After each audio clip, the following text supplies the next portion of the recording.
So welcome to Test 1 review. I thought I'd give you a little bit of an idea of what to expect on this, your first test.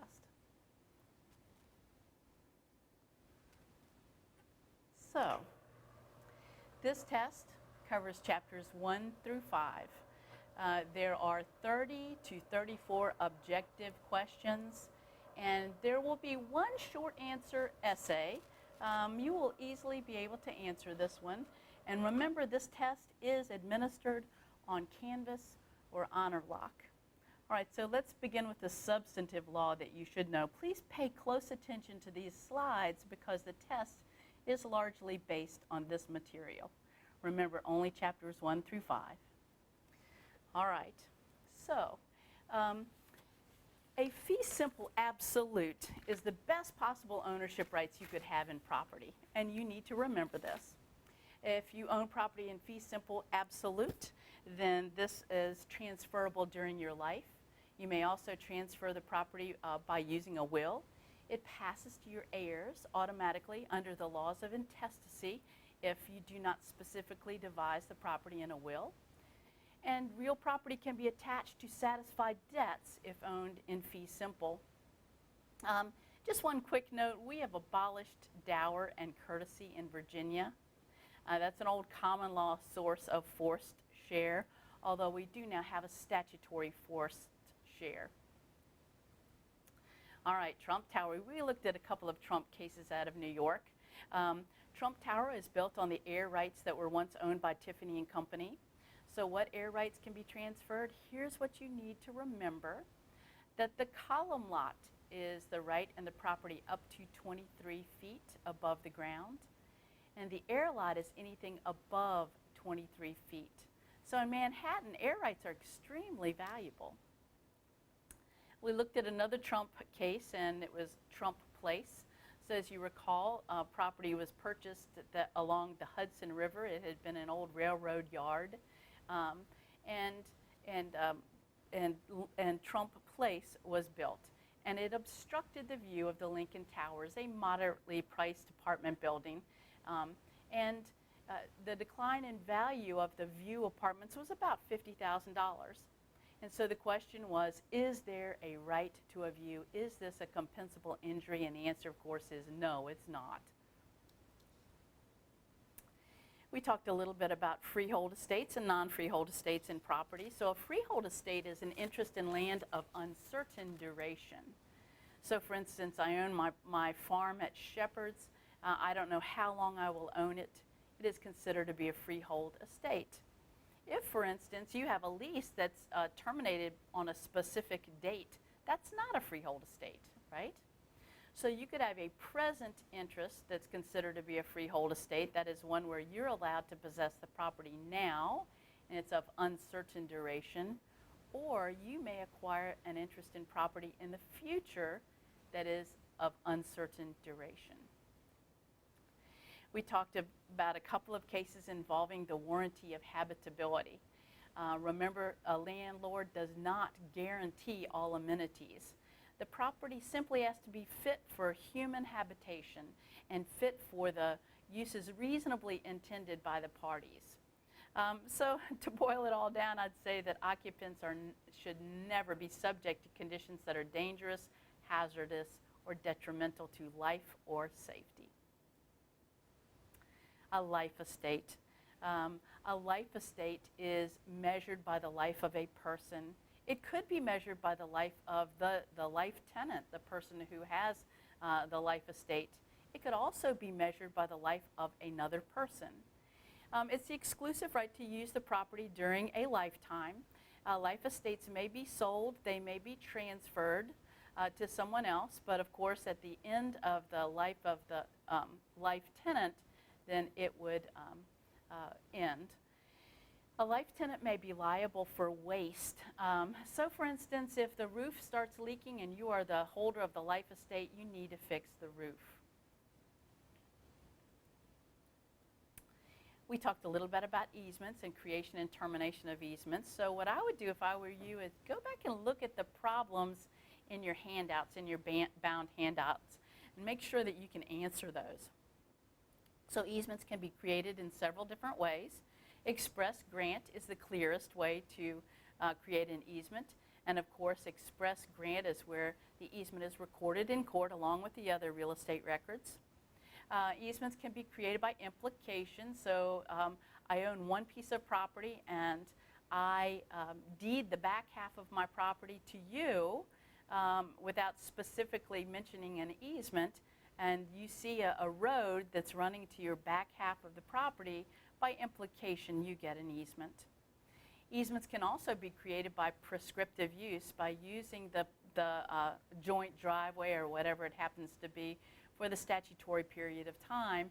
This varies from state to state. I've seen them as short as 7 years and generally as long as 20 years. And then of course easements can be created by necessity.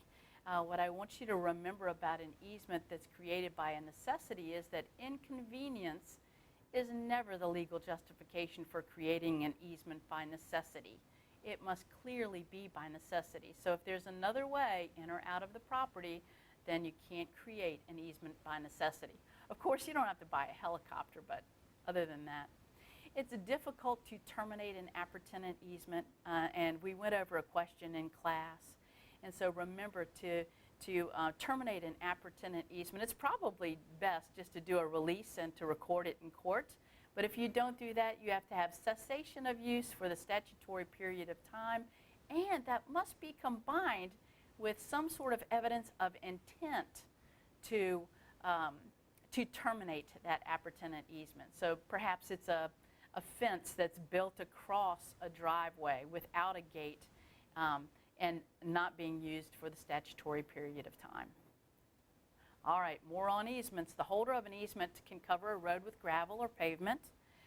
Commercial easements in gross are transferable. And a solar easement is considered to be a negative easement. So I may ask you for an example of a negative easement. A property that's encumbered by an historic preservation easement, such as a facade easement, should sell at a penalty. And you need to realize that just in case you are the appraiser. Other non-possessory interests. So you need to remember that a license is a revocable right to enter the lands of someone else. It is the easiest non-possessory interest to terminate. And a license is not transferable. So I gave you an example of a friend of mine owned what used to be the Farmville Shopping Center. And he said, oh, if you ever have trouble finding a parking spot at Longwood, you can park in my shopping center. That's a license. It's easily revocable. Can I transfer it to someone else? And the answer is, of course not. It's only personal to me. A profit gives the holder the right to remove something from the land of another. Generally, you'll see a profit in terms of removing timber. And then, of course, remember the definition of the doctrine of emblements. Under this doctrine, a tenant has the right to harvest crops even after the lease is over. Oil and gas, couple things to remember. The rule of capture says that the owner may capture oil and gas that is in a subsurface reservoir and perhaps that subsurface reservoir extends under the lands of someone else. You still have the right to tap into your own reservoir, and if oil and gas from someone else's property you happen to capture it, it's perfectly okay. You can't use sweeping methods to capture someone else's oil and gas. And again, this applies to oil and gas in its natural state. We talked a little bit about water rights. And so what do you need to remember about water rights? Well, east of the Mississippi, the use of water is based on sharing. And we call this the riparian doctrine. West of the Mississippi, totally different. And you need to remember this in case you want to invest in property west of the Mississippi. So west of the Mississippi, it's prior appropriation. In other words, first in time, first in right. So you may see a riverbed, someone up the river may have the right to that water, so you need to be careful about that. All right, so nuisances. A nuisance that is a public nuisance also has the possibility of criminal sanctions as well as civil remedies. And do you have to remember that? And the answer is yes, you do. A private nuisance, on the other hand, you may only have civil remedies. And so what's a civil remedy? So money damages or perhaps an injunction to stop doing something. We looked at three nuisance cases. The first is a very old one, and it was Sturgis versus Bridgman. And it involved a confectioner who'd been making candy for a very, very long time and using giant mortars and pestles that made a lot of noise. And a doctor who moves in next to the confectioner and who happens to build his examining room next to the kitchen where these mortars and pestles are being used. The case stands for this. It's called a coming to a nuisance case, that you cannot acquire a prescriptive right to create a nuisance. In other words, even though the doctor came after the confectioner was there, the confectioner was creating a nuisance by using their mortars and pestles at inconvenient hours for the doctor, at least. And so in this case, the confectioner had to do something different. So there's no prescriptive right to create a nuisance. Spur Industries versus Del Webb, same thing.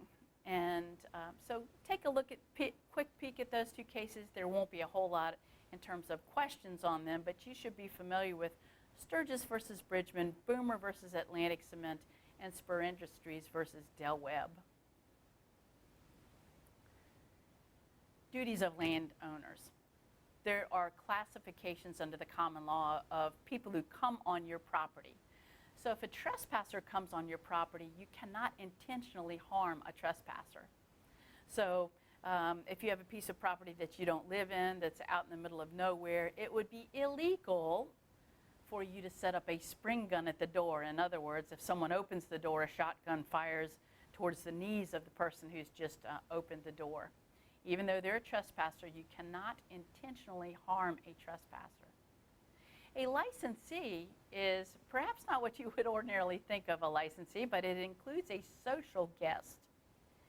And so a licensee is somebody who comes on your property. It could be a mailman, it could be a social guest, and you have a duty to warn of defects. You don't have the duty to inspect, but you have a duty to warn of any known defects on your property.